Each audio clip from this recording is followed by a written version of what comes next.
꿈을 소환하라라고 하는 말이 있죠. 과거에 가졌던 꿈, 그러나 지금은 잊어버린 꿈을 다시 끄집어내어 추진하라고 하는 뜻입니다.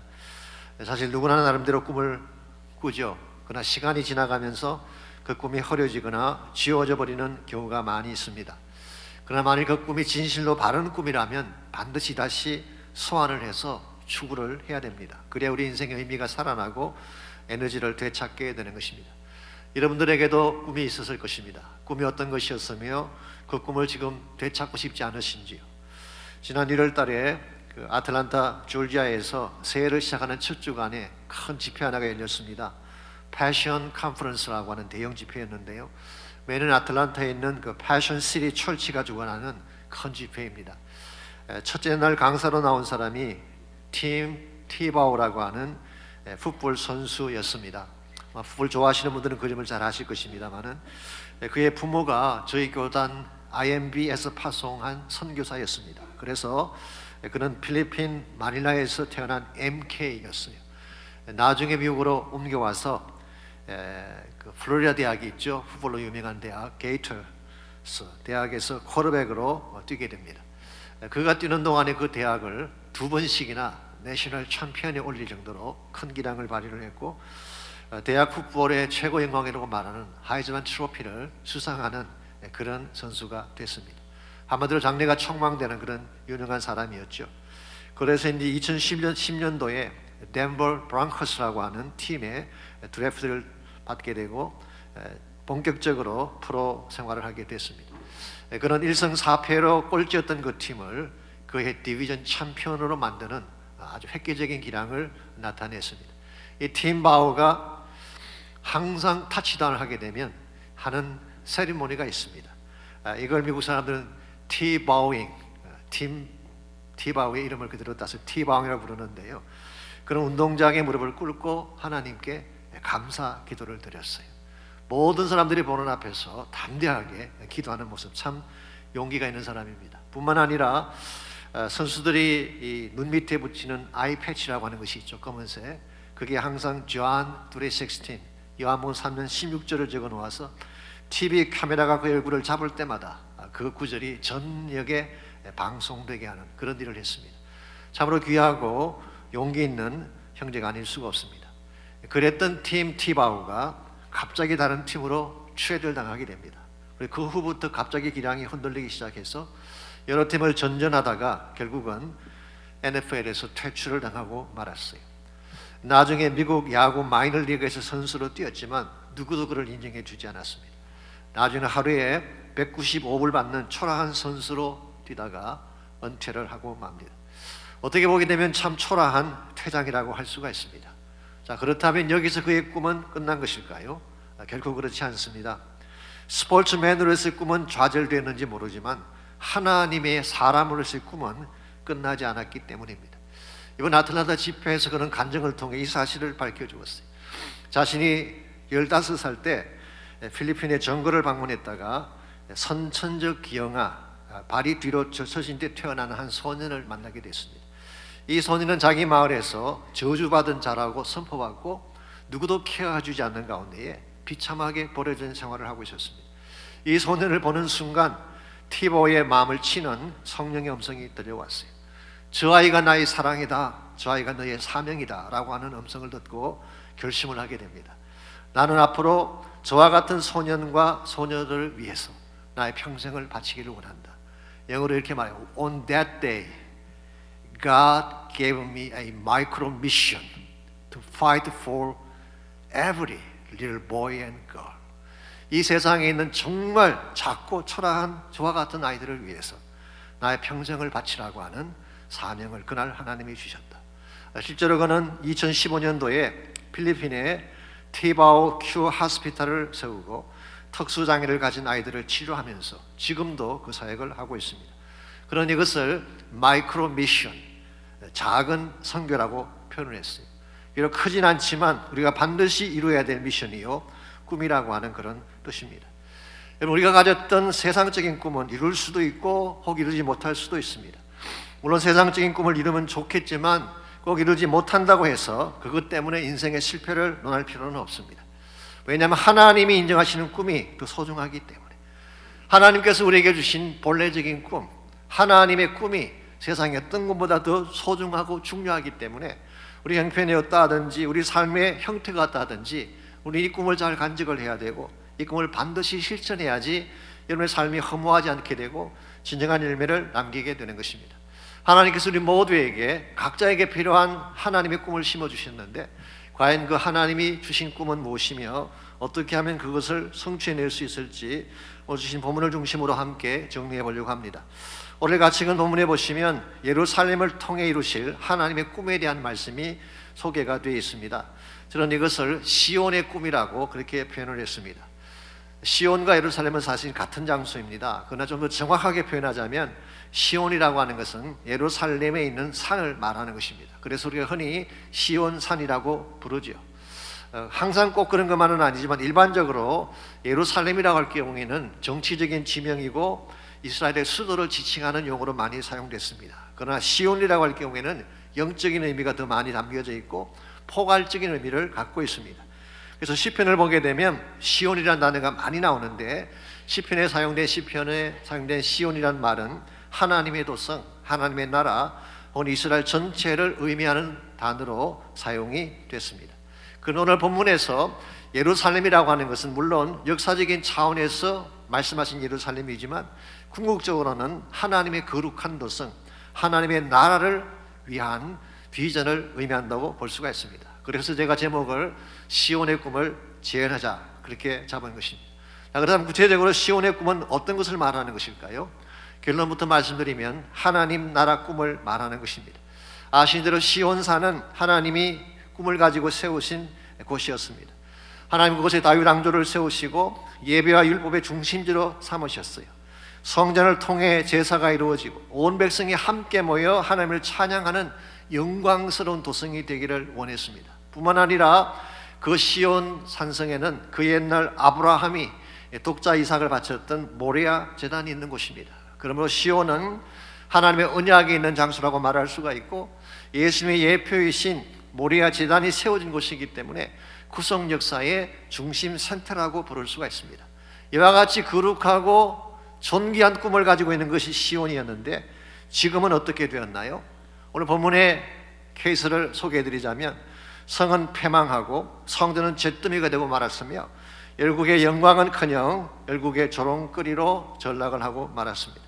왜 영광스러워야 될 시온이, 하나님의 자랑이 될 시온이 이처럼 초라한 폐허가 되고 말았을까요? 죄악 때문입니다. 하나님을 떠난 불신앙과 죄악 때문에, 하나님을 대적하는 악한 마음 때문에 결국 시온은 영광의 장소가 되지 못하고 폐허로 변하고 만 것입니다. 그러나 시온이 이렇게 패망했다고 해서 하나님의 꿈도 끝난 것일까요? 결코 그렇지가 않습니다. 비록 역사적인 차원의 예루살렘은 이와 같이 패망하고 무너졌지만 하나님은 다시 이 성을 회복하셔서 건져내시고 하나님의 더 큰 영광을 위해 사용하시겠다고 하는 것이 오늘 본문 전체적인 내용이라고 할 수가 있겠습니다. 그래서 먼저 읽지 않았지만 1절부터 6절까지를 잠깐 보시면은 하나님이 예루살렘을 대적의 손에서 어떻게 건져내실 것인가 그 계획이 1절에서 6절에 나와 있습니다. 2절 말씀 속에서는 예루살렘을 모든 민족을 취하게 하는 잔으로 만드시겠다. 이 말의 뜻은 예루살렘을 향해 놓은 모든 대적이 마치 술 취한 것처럼 비틀거리고 비실비실하게 만들겠다 그런 뜻이에요. 3절에서는 예루살렘을 무거운 돌이 되게 해서 그것을 드는 자들이 크게 다치게 한다고 했어요. 즉 무거운 돌을 들다가 자신의 발등을 찍는 케이스를 의미하는 것입니다. 요즘 러시아를 보게 되면 그런 생각이 들 때가 있습니다. 무력으로 침공을 하면 단숨에 끝날 줄 알았는데 지금 보십시오. 스스로 발등을 찍고 있는 것 같잖아요. 땅은 점령되지 않고 전 세계가 등을 돌린 가운데에 루블 값이 폭락을 하고 신용 등급이 지난주 신문에 보니까 6단계나 강등이 되어서 투기 등급으로 내려갔어요. 어쩌면 디폴트라고 하는 국가적 파산을 할지도 모른다는 전망이 나오고 있습니다. 이와 같이 상대를 공격했는데 우리 그것 때문에 발등을 찍는 케이스, 오늘 본문이 말하는 예루살렘을 공격한 대적이 이와 같다는 것을 설명하고 있습니다. 이와 같은 모든 승리와 또 하나님 회복의 근거는 5절에 기록된 것처럼 여호와로 말미암아 힘을 얻었기 때문이다. 그래서 하나님은 이 시온을, 이 예루살렘을 다시 건져낼 계획을 가지고 계시는데 하나님은 이것을 건져내시는 것으로 끝내고 싶지 않았습니다. 단순히 건지는 것, 구원하는 것으로 끝내지 아니하고 장차 이 시온을 통해 하나님께서 계획하신 더 큰 꿈을 계획한 것입니다. 그 꿈이 뭐냐고 하면 이 시온 산성이 온 세계 중심이 되어서 복음의 빛을 땅끝까지 전파하고 하나님 나라 영광을 회복하자고 하는 것이 오늘 본문이 제시하는 시온의 꿈, 하나님의 꿈이라고 할 수가 있습니다. 오늘날도 여러분과 제가 정말 품어야 될 꿈이 있다면 이 꿈이에요. 저희 교회가 품어야 될 꿈이 있다면 세상적인 영광의 꿈이 아니라 하나님의 나라가 이루어지는 꿈, 시온의 꿈을 꾸어야 되는 것입니다. 이와 같은 시온의 꿈이 그냥 성취될 수가 있을까요? 아닙니다. 이 시온의 꿈이 성취되려면 반드시 선행되어야 할 것이 한 가지 필요한데 그것이 10절 말씀 속에 나타나 있습니다. 제가 10절 읽겠습니다. 내가 다윗의 집과 예루살렘 주민에게 은총과 간구하는 심령을 부어주리니 그랬어요. 이게 은총과 간구하는 심령이 무엇을 의미하는 것일까요? 영어 성경에서는 Spirit of Grace and Supplication 혹은 Prayer 그렇게 번역을 해놓았어요. 은총을 가져오고 기도를 일으키는 영 그렇게 번역할 수가 있습니다. 여기에 대해서는 많은 해석들이 있는데요. 전체적인 해석을 종합하면 일반적으로 이 해석은 성령을 의미한다고 보는 것이 가장 보편적입니다. 그래서 뉴 킹제임스 버전이나 NASB 같은 성경에서는 아예 스피릿을 대문자로 썼어요. 캐피탈 S로. 이 말은 성령을 의미하는 것이죠. 매트 헨리 같은 주석가는 이 본문에 나타나는 모든 일들을 성령을 부어주심으로 나타난 결과라고 그렇게 표현했어요. The effect of the pouring out of the Spirit. 하나님이 성령을 부어주셨기 때문에 오늘 본문에 이 모든 일들이 일어나게 되었다라고 설명한 것입니다. 실제로 사도행전 2장에 보게 되면 오순절날 오늘 본문에 말씀한 모든 예언이 그대로 성취된 사실을 확인해 볼 수가 있습니다. 그러므로 여러분과 제가 하나님의 나라의 꿈, 시온의 꿈을 이루려고 정말 원한다면 반드시 성령의 부으심이 필요해요. 성령의 능력 없이는 심령 회복도 불가능하지만 하나님 나라 꿈을 지어나는 것은 절대로 있을 수가 없습니다.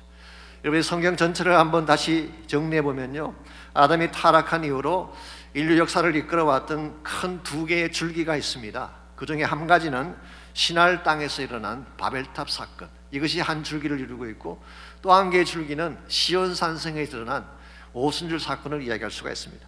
제가 먼저 시날 평지에서라는 바벨탑 사건을 설명해 드리자면 창세기 11장에 보시면은 시날 평지에 많은 사람들이 모였을 때 니므롯이라고 하는 사람에 의해서 탑을 쌓게 됩니다. 하늘까지 닿도록 탑을 쌓기를 원했죠. 이게 바로 바벨탑이었습니다. 이 바벨탑은 정리를 해드리면 첫 번째로 그 동기가 교만이었어요. 자기들의 이름을 나타내기 위해서 시작한 것이 바벨탑이었습니다. 이 바벨탑 사건의 내용은 뭘까요? 하나님을 대적하자는 것이었습니다. 하나님을 지우고 다른 신을 섬기자는 운동이 바벨탑 운동이었습니다. 결과는 무엇일까요? 흩어짐입니다. 모두가 다 뿔뿔이 흩어지게 되고 흩어져 가는 곳마다 땅을 차지하기 위해서 전쟁이 시작이 된 것입니다. 이 바벨탑의 줄기가 지금도 역사 속에 흘러내려오고 있고 지금도 계속되고 있습니다. 오늘 우리가 보는 대다수의 종교들의 뿌리는 다 여기서 시작된 것입니다. 바벨론 종교에서 시작된 뿌리를 가지고 있어요. 그래서 이 바벨탑 사건은 하나님을 대적하고 하나님의 역사를 거스르기를 원하는 큰 물줄기라고 할 수가 있습니다. 두 번째 큰 물줄기가 시온산에서 일어난 오순절 사건입니다. 이것은 하나님이 시작하신 사건이고 이 바벨탑에서 시작된 잘못된 물줄기를 멈추고 새로운 물줄기를 나타내기 위한 사건이라고 말씀드릴 수가 있습니다. 오순절 사건의 동기는 무엇일까요? 하나님의 약속이었습니다. 예수님께서 떠나시기 전에 제자들에게 이렇게 말씀하셨죠. 아버지께서 약속하신 것을 너에게 보낼 것이니 이 성에 남아 기다리라고 했습니다. 그래서 제자들이 예루살렘을 떠나지 않고 기도하며 기다렸죠. 그때 성령께서 임하신 것입니다. 그래서 오순절 사건의 동기는 약속이었어요. 내용은 성령의 오심이었죠. 성령 하나님의 오심으로 폭발적인 능력이 일어나게 되고 하나님의 새로운 세계가 시작되었습니다. 결과는 복음운동입니다. 이 복음운동이 일어나서 그때부터 전 세계를 향한 복음의 움직임들이 펼쳐지기 시작한 것입니다. 하나님은 이 바벨탑 사건으로 말미암아 하나님을 대적하던 그 물줄기를 막고 하나님의 나라를 다시 세우기 위해 오순절 사건을 주셨다고 할 수가 있어요. 실제로 사도행전을 보게 되면 예루살렘이 모든 샘물길의 진원지가 되어서 거기서 시작된 그 복음의 물결이 땅끝까지 흘러가기 시작을 했고, 지금도 그 복음의 물결은 계속되고 있습니다. 이게 성경이 말하는 시온의 꿈이에요. 여러분과 저의 삶 가운데 시온의 꿈은 반드시 이루어져야 됩니다. 그래야지 하나님의 영광을 받으시고 하나님의 나라가 회복될 것이기 때문에. 그러나 시온의 꿈은 우리 힘으로 하는 것이 아니라 성령의 능력이 임해야 돼요. 우리가 전심을 다해 기도하며 하나님께 매어달리게 되면 하나님의 성령의 기름을 부어주시고, 성령의 기름 부음이 있을 때에 비로소 하나님의 일들이 펼쳐지게 되는 것입니다. 많은 분들이 예배에 대한 회복을 말씀하시는데요, 성령 없이 예배는 절대 회복되지 않습니다. 4.17 생명축제 우리가 많이 준비하고 있지만 아무리 다른 준비를 철저하게 해도 그날 성령이 역사하지 아니하면 한 생명도 구원할 수가 없어요. 선교에 대해서 많은 분들이 이야기를 하지만 선교는 계획이나 시스템으로 진행되는 것이 아닙니다. 성령이 임할 때 선교가 열리는 거예요. 그러므로 성령의 역사는 하나님 나라 사역의 필수적인 요소이고, 이 성령이 우리 심령 속에 부어지고 하나님의 교회 속에 부어질 때, 그때 하나님이 기뻐하는 하나님 사회의 꿈과 일들이 펼쳐져 나가게 되는 것입니다. 이런 면에서 오늘날도 역사하시는 그 성령님이 우리 심령 속에 부어지고 하나님의 교회 속에 부어지게 된다면 어떤 일들이 일어나게 될까요? 오늘 본문에 보시게 되면 성령의 부으심이 가져올 세 가지 역사가 오늘 본문 속에 소개가 되어 있습니다. 첫 번째로 성령이 부어지게 되면 더 나은 영광을 누리게 됩니다. Better glory, 더 나은 차원의 영광을 누릴 수 있게 됩니다. 7절 말씀 보겠습니다. 우리 심령에 성령이 부어주실 때 일어날 첫 번째 축복을 이렇게 소개하고 있습니다. 여호와가 먼저 유다 장막을 구원하리니 이는 다윗의 집의 영광과 예루살렘 주민의 영광이 유다보다 더하지 못하게 하려 함이니라. 솔직히 제가 처음 말씀 보았을 때 납득이 잘 안 됐어요. 좀 헷갈리고 이게 무슨 말씀인가 이해가 안 갔습니다.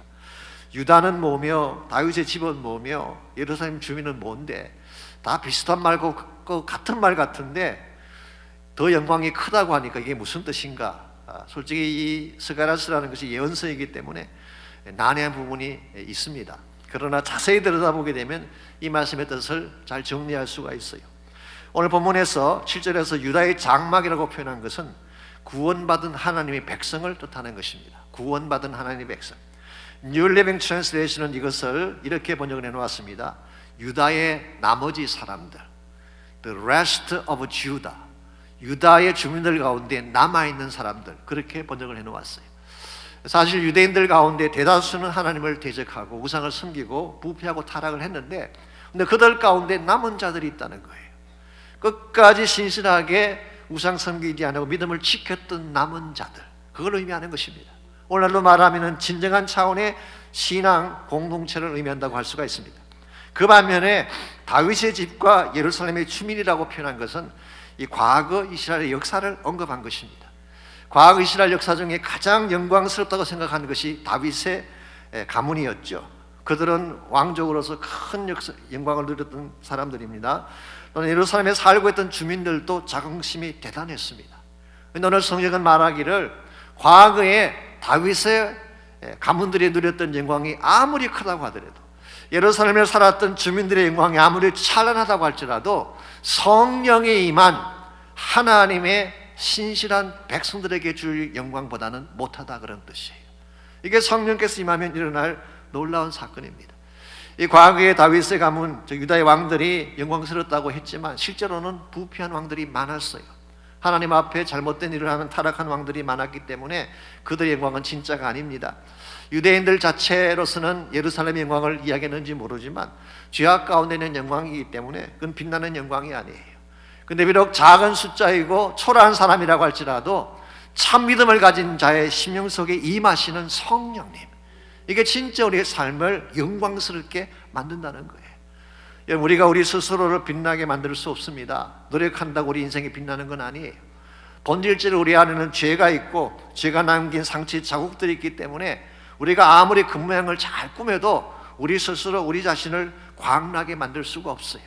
그런데 우리 심령 가운데에 성령께서 임하면 우리의 삶에 광채가 나는 것입니다. 성령은 하나님이시기 때문에, 영광의 하나님이시기 때문에 그 성령이 내 안에 가득 차게 되면 내 안에 아무리 상하고 누추하고 더러워져 있을지라도 성령이 비추는 광채로 말미암아 우리 삶에 빛이 나기 시작하는 거예요. 성령이 임하면 언어가 달라집니다. 어둡고 가시도신 언어가 사라지고 밝고 빛나는 언어가 나오기 시작해요. 감사와 찬양이 터져 나옵니다. 에베소서 5장 20절에 기록된 것처럼 시와 찬송과 신령한 노래들로 서로 화답하며 항상 아버지 하나님께 감사하게 되는 것입니다. 감사가 터져 나오는, 우리 말 자체가 찬양으로 가득 차게 되는, 이게 성령이 주시는 축복이에요. 심지어는 얼굴빛까지 변하게 된대요. 표독하고 신경질적으로 생겼던 얼굴이 달덩이처럼 온화하고 착한 모습으로 바뀌게 되는 거예요. 이 성령이 임할 때 주어지는 변화의 역사입니다. 제가 오래전에 신학교 다닐 때 같이 공부하던 동료 목사님 중에 한 분이 주말마다 오클라호마 로턴이라는 지역에 가셔서 주말 목회를 하셨습니다. 그곳에는 큰 부대가 나 있고 국제 결혼하신 분들이 많이 살고 계셨어요. 그분들 중에는 교회에 나오시는 분도 있지만 나오지 않는 분들도 많이 있었습니다. 그런데요, 누가 이야기해 주지 않아도 딱 보면 구별이 된대요. 교회 나오는 사람인지 아닌지. 얼굴빛이 다르대요. 똑같은 환경, 똑같이 힘겹게 사는 사람이지만 예수 만난 사람들의 얼굴은 그렇게 밝고 아름답대요. 이유가 뭘까요? 그 심령 속에 성령이 계셔서 그런 것입니다. 우리의 삶도 마찬가지입니다. 내 삶의 환경이나 터전이 어떠할지라도 내 마음에 성령이 가득 차게 되면 모든 환경과 역경을 넘어서서 광채를 내게 되는 존귀한 인생이 되는 거예요. 그래서 사도 바울은 고린도후서 3장 17절 18절에서 성령이 주시는 변화를 이렇게 설명했습니다. 주는 영이시니 주의 영이 계신 곳에는 자유가 있느니라. 우리가 다 수건을 벗은 얼굴로 거울을 보는 것 같이 주의 영광을 보며 그와 같은 형상으로 변하여 영광에서 영광에 이르니 곧 주의 영으로 말미암음이니라. 성령이 임하게 되면 수건을 벗은 얼굴이 된대요. 우리 마음속에 다 수건이 있습니다. 덮여진 수건들이 있어요. 수치의 수건, 불신앙의 수건, 열등감의 수건, 이게 다 우리 마음을 덮고 있는 것입니다. 그런데 성령이 임하면 이 수건이 다 벗겨져서 자유케 된다는 거예요. 거울을 보는 것 같이 주의 영광을 본다고 했습니다. 클리어하게 주의 영광을 본다는 뜻입니다. 그래서 여러분이 성령 안에서 예배하게 되면 예배가 달라져요. 하나님 영광을 보게 되니까. 그냥 드리는 예배가 아니라 성령이 임하게 되면 존귀한 하나님의 영광을 보게 되고 그 앞에 나가기 때문에 예배의 기표가 달라지게 되는 것입니다. 그와 같은 형상으로 변한다고 했어요. 이것은 예수님 닮는다 그런 뜻이에요. Transformed into His image. 하나님의 형상, 예수님의 형상으로 변화되어져 가는 것. 그 결과 영광에서 영광으로 이른다. From glory to glory. 우리 몸 전체가 영화스럽게 되는 영화의 단계까지를 말하는 것입니다. 이 모든 것이 무엇으로 말미암아? 주의 영으로 말미암다고 말씀하고 있습니다. 그러므로 성령의 임재가 없이 절대로 새 사람 될 수가 없고 성령의 임재가 없이 하나님 영광 누릴 수가 없어요. 우리의 마음속에 성령이 임하시게 되면 여러분의 삶의 여건이 어떤 상황일지라도 여러분 삶 자체는 빛나게 돼 있어요. 마음속에 찬양이 떠나지 않는 것입니다. 내 안에 성령이 가득 차게 되면 시빌라 마르틴이 고백했던 찬양 가사처럼 이와 같은 노래가 가능합니다. 내게 성령 임하고 그 크신 사랑 나의 마음에 가득 채우며 모든 공포 내게서 물리치시니 내 마음 항상 주 안에 있도다. 영어 번역 봤더니 Everything is changed. Praise the Lord. 그렇게 번역이 되어 있어요. 성령 받으면 모든 게 다 변하는 거예요. 성령 받으면 모든 것을 변화시켜 주신 하나님을 찬양하게 되는 것입니다. 그러므로 여러분의 삶 가운데 진정한 차원의 찬양이 회복되고 기쁨이 회복되기를 원한다면 성령의 임재를 간구하시기 바랍니다. 이 아침 여러분 마음속에 혹시라도 깨어진 마음이 있든지 복구되지 않은 심령 가진 분이 계신다면 이 시간 기도하세요. 성령님 임하여 주십시오. 나의 마음을 만져주십시오. 내 마음속에 있는 모든 결박을 끊어주셔서 새 사람 되게 달라고 기도하시면 하나님이 성령을 통하여 새로움의 축복을 주십니다. 두 번째로 성령이 임하게 되면 더 강한 능력을 행하게 돼요. Stronger power. 더 강한 능력을 행사하게 됩니다. 8절을 보겠습니다. 성령이 임하면 주어질 두 번째 축복이 8절에 이렇게 소개가 되어 있습니다. 그날의 여호와가 예루살렘 주민을 보호하리니 그 그 중에 약한 자가 그날에는 다윗 같겠고 다윗의 족속은 하나님 같고 무리 앞에 있는 여호와의 사자 같을 것이라 라고 했어요. 자, 그날에는 예루살렘 주민 가운데 가장 약한 자, the weakest among them, 그들 가운데 가장 미약하고 약한 자가 다윗처럼 용맹하고 강한 자가 됐네요. 여러분, 다윗이 어떤 사람인가요? 돌멩이 한 개 들고 골리앗 앞에 설 정도로 용감한 사람이었어요. 다윗은 사자를 때려잡기도 하고 곰을 물리칠 정도로 강한 자였어요. 그러므로 다윗이라고 하면은 용맹과 강함의 사람이라고 부를 수가 있습니다. 주술가 조세프 벤슨이라는 분은 다윗을 이렇게 묘사를 했어요. He was bold and brave, skillful and strong. 이게 다윗이에요. 가장 연약한 자, 예루살렘 주민 가운데 가장 미약한 자가 이런 다윗처럼 된대요. 그러니 예루살렘 전체 주민은 어떤 강한 군대겠어요? 이걸 본문이 말하는 성령이 임했을 때 주어질 축복의 내용이에요.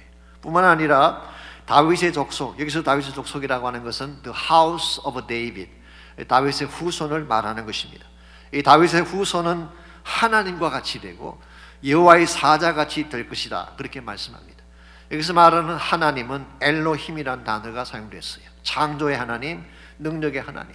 그래서 다윗의 후손이 장차 창조의 능력을 가진 하나님같이 된대요. 뿐만 아니라 무리 앞에 있는 여호와의 사자같이 된다. 이 말은 출애굽기 23장 10절 말씀을 염두에 두고 기록한 것인데요, 이스라엘 백성이 광야를 헤매일 때에 이스라엘을 인도하던 천사가 있었어요. 이 천사로 본문에서 그대로 픽업을 한 것입니다. 그러므로 이것은 백성을 앞서 길을 내고 이끄는 자, 요즘 우리가 부르는 찬양의 가사처럼 표현하자면 웨이메이커, 막힌 길을 열고 우리를 통과하게 만드는 웨이메이커. 정리하면 이런 뜻입니다. 성령께서 임하시게 되면요, 성령께서 임하시게 되면 진짜로 미약하고 약한 자도 다윗 같은 용사가 되고, 이들이 모인 집단이 신앙 공동체예요. 하나님의 교회에 성령이 임하면 가장 미약한 자도 다윗같이 되니까 전체가 얼마나 막강한 군대가 되겠어요. 그런데 이 막강한 군대를 이끄는 분이 계세요. 그게 바로 다윗의 후손이에요. 다윗의 후손은 누구일까요? 예수님을 말하는 것입니다. 장차 다윗의 후손으로 오실 예수님은 하나님 같은 분이다. 실제로 하나님이시죠. 전능자였어요. 뿐만 아니라 모든 앞길을 여시는 웨이메이커가 되어서 우리 인생의 길을 이끈다는 것입니다. 여러분, 이게 교회예요. 이게 신앙 공동체입니다. 여러분, 한 분 한 분은 성령 받으신 분이잖아요. 성령이 임하면 하나님의 군대가 되는 것입니다. 그런데 우리를 이끄는 지도자가 누구라고요? 교회의 머리는 그리스도입니다. 그분이 앞장서서 웨이메이커가 되시고 우리 모두가 성령으로 무장한 군대가 된다면 악한 자가 우리를 절대로 이길 수가 없어요. 음부의 권세가 우리를 이길 수가 없게 되는 것입니다. 아무리 많은 대적이 가로막아도 성령 받은 자들의 앞길을 막을 수는 없어요. 성령 우리를 스트롱하게 만드는 능력의 원천이기 때문에. 실제로 사도행전을 보시기 바랍니다. 오순절 성령이 임했을 때에 그렇게 허약하고 비실거리던 제자들이 어떻게 변했나요? 강한 군사처럼 바뀌었어요. 예수님 잡히시는 날 밤에 비겁하게 도망치던 베드로와 요한이 그들을 죽이겠다고 협박하는 공회 앞에서 뭐라고 선포했는지 아십니까? 사도행전 4장 19절 20절은 이렇게 기록합니다. 하나님 앞에서 너희의 말을 듣는 것이 하나님 말씀 듣는 것보다 옳은가 판단하라. 우리는 보고 들은 것을 말하지 않을 수 없더라. 얼마나 담대한 선포입니까? 이 선포를 들은 유대 관원들이 이들을 어떻게 했을까요? 잡아쳐 죽였을까요? No, 그렇지 않습니다. 오히려 이들을 두려워하며 놓아주었다고 성경은 기록하고 있어요. 뿐만 아니라 이 모든 것을 보았던 사람들이 하나님께 영광을 돌렸다고 기록하고 있어요. 이게 성령이 하시는 일이에요. 성령이 임하게 되면 약자가 강한 자가 됩니다. 비겁한 자가 용맹한 군사로 변하게 되는 것입니다. 성령 받으면 이사야 60장 21절에 기록된 것처럼 작은 자가 천을 이루게 되고 약한 자가 강국을 이루게 될 줄 믿습니다. 그러므로 여러분, 성령을 구하시기 바랍니다.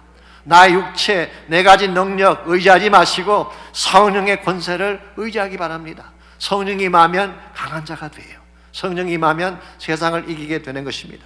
어떤 위기가 오고 어떤 문제가 찾아와도 쫄지 않는 이유, 성령의 파워가 우리를 감싸기 때문이죠. 이와 같이 성령께서 임하게 되면 우리 삶 자체가 더 나은 영광을 누리게 돼요. Better glory. 성령이 임하게 되면 두 번째로 더 강한 능력을 행하게 돼요. The stronger power. 세 번째로 성령이 임하게 되면 더 깊은 차원의 부흥을 맛보게, deeper revival. 더 깊은 차원의 부흥을 맛보게 됩니다. 10절을 다시 한번 보겠습니다. 성령이 심령속에 부어지게 되면 일어나게 될 티피컬한 현상 하나가 10절에 소개가 되어 있습니다. 내가 다윗의 집과 예루살렘 주민에게 은총과 간구하는 심령을 부어주리니, 즉 성령 붓겠다는 말이죠. 그들이 찌른 바 그를 바라보고 그를 위하여 예통하기를 독자를 위하여 예통하는 것 하는 듯하며 그를 위하여 통곡하기를 장자를 위하여 통곡하는 듯 하리라. 여기 그라는 단어가 나오죠. 이 그가 누구일까요? 여기서 말하는 그는 물론 직접적인 문맥은 하나님을 지칭하는 것인지 모르겠지만 궁극적으로는 장차 오실 예수님을 말하는 것입니다. 그래서 사도 요한은 요한복음 19장 37절에서 예수님이 십자가에서 옆구리에 창으로 찔림받지 않습니까? 그 사건을 언급하면서 스가랴 12장 10절에 성취라고 밝힌 적이 있습니다. 유대인들이 예수님의 옆구리를 찔렀어요. 사실은 그들이 처음 예수님을 찌를 때는 이 예수가 누군지를 몰랐어요. maybe 그들 마음속에는 아마도 좀 레디컬한 혁명가나 랍비 하나 죽이는 정도라고 생각했을 가능성이 있습니다. 그들을 소란하게 만들었던 한 사람을 처형하자, 그런 마음으로 예수님을 처형하고 그 옆구리에 창을 찔렸을 가능성이 있습니다. 그랬는데요, 오신 줄 성령이 임하게 되자 그들이 비로소 알게 된 거예요. 그들이 찔렀던 그분이 누군지를 알게 된 거예요. 바로 찔렀던 그분이 하나님의 아들이라는 사실을 알게 됐어요. 그래서 베드로가 설교할 때에 너희가 십자가에 못 박아 죽인 그 예수를 하나님이 다시 살게 했다고 말씀할 때에 그들이 보였던 반응이 무엇인가요? 우리가 어찌할꼬 하며 통곡하며 회개하기 시작했어요. 이게 성령께서 하시는 일이에요. 성령이 임하면 죄가 깨달아지게 됩니다. 성령이 임하게 되면 내가 누군지를 알게 돼요. 성령이 임하게 되면 하나님이 어떤 분인가를 알게 돼요. 이 하나님의 임재 앞에 나의 죄를 바라보며 통곡하며 회개할 수밖에 없게 만드는 영, 이게 성령의 역사예요. 그러므로 정말 여러분이 변하기를 원한다면 성령이 임해야 돼요. 성령이 임할 때 변화가 일어나게 되고 성령이 임할 때에 회개와 함께 부흥이 찾아오는 것입니다. 그런데 우리가 하나님 앞에 회개해야지 부흥이 오는데요, 이 부흥은 한 가지만 있는 게 아닙니다. 11절에서 14절을 보시게 되면 이 회개의 두 가지 형태를 오늘 본문이 소개하고 있어요. 첫 번째가 11절입니다. 그날에 예루살렘에 큰 애통이 있으리니 머깃도 골짜기 하다드림몬에 있던 애통과 같을 것이다. 여기 머깃도 골짜기 하다드림몬이란 지명이 나오는데 여기서 무슨 사건이 일어났을까요? 구약 성경에 보시게 되면 요시야라고 하는 왕이 여기서 죽임을 당하게 됩니다. 요시야 왕은 하나님의 성전을 깨끗하게 청결하게 만들고 종교를 개혁시키고 두루마리 성경책을 발견한 후에 회개하고 전 국민을 하나님 앞으로 이끌기를 원했다. 사실 유다 민족의 마지막 보루 같은 그런 왕이었어요. 그랬는데 애국 군대가 침공해 올 때 그들을 막기 위해 나갔다가 애국 왕 느고의 손에 죽임을 당하게 된 것입니다. 바로 그 장소가 하다드림몬이에요. 그때 온 유다 백성이 애통하며 통곡했어요. 오늘 그것을 인용하면서 정말 하나님의 앞에 죄를 우리가 알게 되었을 때에 민족적 차원의 회개, 집단적인 회개를 소개한 것입니다. 우리가 정말 회개하려면 전체적인 회개가 필요해요. 국가적인 차원의, 민족적인 차원의, 범교회적인 차원의 회개가 있어야 돼요. 뿐만 아니라 두 번째 종류가 12절에서 14절에 나와 있습니다. 제가 읽지 않겠지만 여러분 보셔서 이미 아시는 것처럼 여기 반복해서 나오는 단어가 하나 있죠. 그게 뭔가요? 따로라고 하는 단어가 나옵니다. 이 따로가 무슨 뜻인가요? 이 따로 국밥할 때 그 따로예요. 각각 그런 뜻이에요. 11번이나 반복해서 나오고 있습니다. 이게 강조하는 바는 개인적인 차원의 회개, 개별적인 차원의 회개를 말하는 것입니다. 여러분, 진정한 부흥이 일어나기를 원하면 회개가 일어나야 되는데 민족적인 차원의, 거국적인 차원의 회개도 필요하고 개인적인 차원의 회개도 일어나야 돼요. 내 심령이 먼저 변화되어야 되지 않겠어요? 성령 받고 내 마음속에 있는 죄악들을 토해내며 전심을 다해 자복하는 회개, 이 개인적인 회개입니다. 뿐만 아니라 민족적인 차원의 거국적인 회개를 만들어갈 때 하나님이 그 민족을 살리고 부흥시켜 주시는 거예요. 오늘 한국교회가 집단적으로 무너져 내리고 있지 않습니까? 거짓과 탐욕과 죄악으로 우리의 가슴이 상해 있지 않습니까? 무너진 재단들이 얼마나 많아요.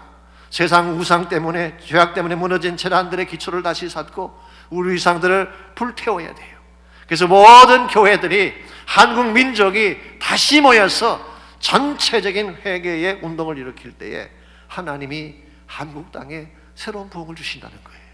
여러분들, 진정한 차원의 부흥은 반드시 회개가 선행돼야 돼요. 숫자가 늘어나는 것만으로 부흥을 이야기할 수 없습니다. 어떤 분들은 숫자가 늘면 부흥이라고 말하는데 이것은 정확한 데피니션이 아닙니다. 교회 규모가 커지고 화려해지면 부흥이라고 착각하는데 그것도 부흥에 대한 정확한 데피니션은 아니에요. 참된 부흥은 우리 심령의 근본이 뒤집혀져야 돼요. Radical change of the heart. 우리 마음의 근본이 뒤집혀지고 바뀌어져야지 새 사람이 되어지고 부흥이 일어나게 되는 것입니다. 그러므로 여기서 주목해야 될 중요한 진리가 있습니다. 회개가 깊으면 깊은 차원의 부흥이 일어난다는 거예요.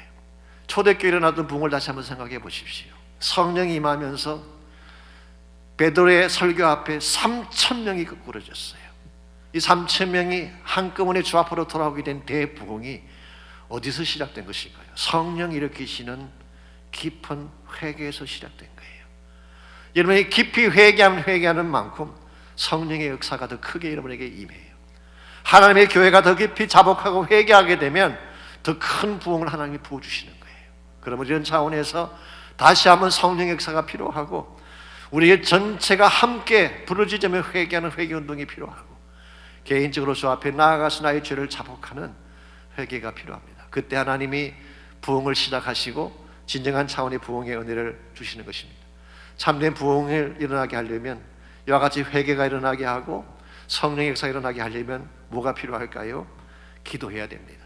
초대교회는 기도에 올인을 했어요. 우리 교회가 정말 기도에 올인하게 된다면 하나님 저희 교회에도 똑같은 부흥을 주시고 회복을 주시라고 믿습니다. 제가 지난 금요일 저녁에 기도회에 참석을 하면서 참 감사했어요.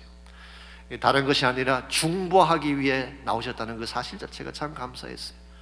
나의 어떤 리더 때문에, 나의 필요 때문에 기도할 수도 있지만 한 생명을 죽기로 인도하기 위해 중보자가 되어 기도한다는 사실을 얼마나 감사했는지. 여러분, 기도하면 성령이 임하게 되고 성령이 임하면 부흥이 일어나는 것입니다. 실제로 미국의 부흥 역사를 보게 되면요, 회개 운동과 함께 기도와 함께 큰 부흥이 났던 많은 그런 스토리들이 있습니다. 아실지 모르지만 찰스 핀리라고 하는 유명한 부흥사가 있었어요. 찰스 핀리. 이분이 일으킨 부흥 운동을 우리가 흔히 제2차 대각성 운동이라고 이야기합니다. Great Awakening. 미국의 이 동부 지역을 변화시켰던 큰 부흥 운동이죠. 많은 사람들이 찰스 핀리에 대해서는 잘 알지만 그 뒤에서 기도했던 중보자가 있다는 사실은 모르고 있어요. 그런데 찰스 핀리가 어디를 가든지 약 3주 내지 4주 전에, 그 집회가 일어나기 3주 내지 4주 전에 먼저 그 땅에 가서 집을 하나 렌트를 하고 그는 3주 4주 동안 그 집회를 위해 기도하는 사람이 있었어요. 그리고 집회가 시작되기 3일 전에는 금식하며 기도하는 사람이 있었어요. 그 사람 이름이 데니엘 내쉬라고 하는 사람입니다. 모르시죠? 아무도 몰라요. 유명하지 않아요. 근데 이분이 찰스 핀리가 가는 곳마다 3, 4주 전에 먼저 가서 기도하며 금식했기 때문에 회개 운동이 일어났어요. 뉴욕이나 보스턴이나 뉴잉글랜드 지역에 수십만 명이 죽기로 돌아오는 큰 운동이 일어난 것입니다. 이 사실을 누구보다 더 잘 아는 찰스 핀리가 후일 데니엘 내쉬를 이렇게 표현했습니다. 그는 한 번도 사람들 앞에 각광을 받거나 무대 위에서 박수를 받아본 적이 없다. 언제나 그는 기도의 골방에 엎드려져 있을 뿐이다. 그러나 그가 기도할 때마다 천국이 열리고 부흥의 문이 열렸다라고 고백을 했어요. 이게 진짜 존귀한 성도 아닌가요? 전 저희 교회에 이와 같은 분들이 많기를 원합니다. 지금도 그렇게 기도하는 분이 계세요. 하나님 나라를 위해서 탄식하며 기도하는 분들이 계세요. 우리 민족의 죄악이 마치 자신의 죄인 양 가슴을 치며 울며 기도하는 분들이 많이 계세요. 이와 같은 분이 많이 있게 되면 하나님의 교회가 변합니다. 그리고 새로운 부흥들이 일어나기 시작해요. 지금 많은 교회들이 힘들어하잖아요. 많은 세상 사람들이 교회를 비난하고 있지 않습니까? 이와 같은 때 우리가 해야 될 가장 중요한 일이 뭘까요? 참된 복음의 빛을 다시 회복하는 거예요. 하나님 우리에게 주신 복음의 능력을 다시 회복하는 것입니다.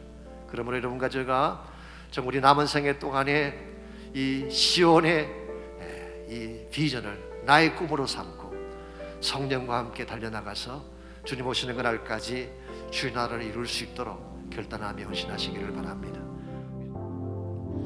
오소서 진리의 성령님, 이 땅을 들며 임하소서. 거짓과 다며 죄악에 무너진 우리 가슴 정케 하소서.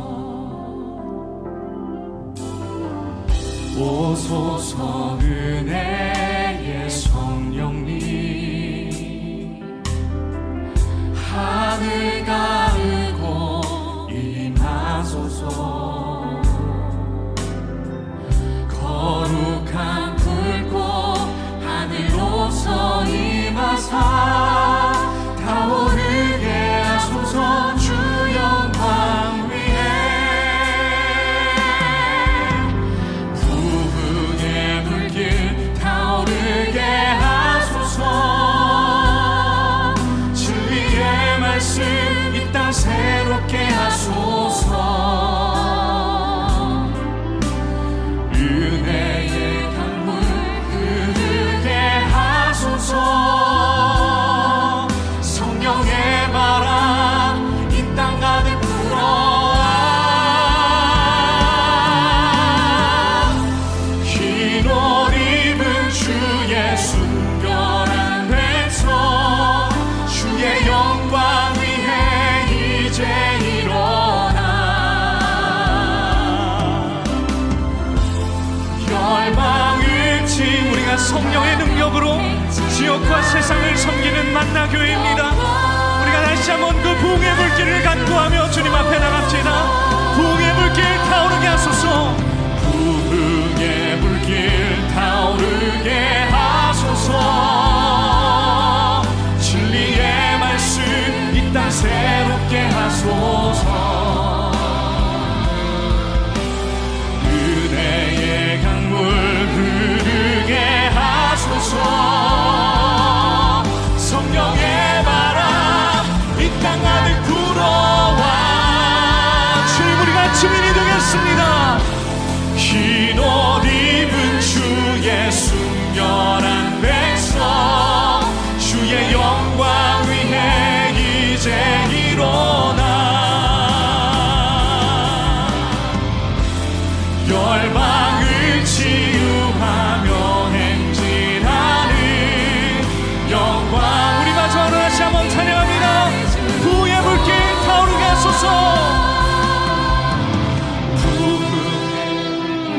타오르게 하소서. 진리의 말씀 이 땅 새롭게 하소서. 은혜의 강물 흐르게 하소서. 성령의 바람 이 땅 가득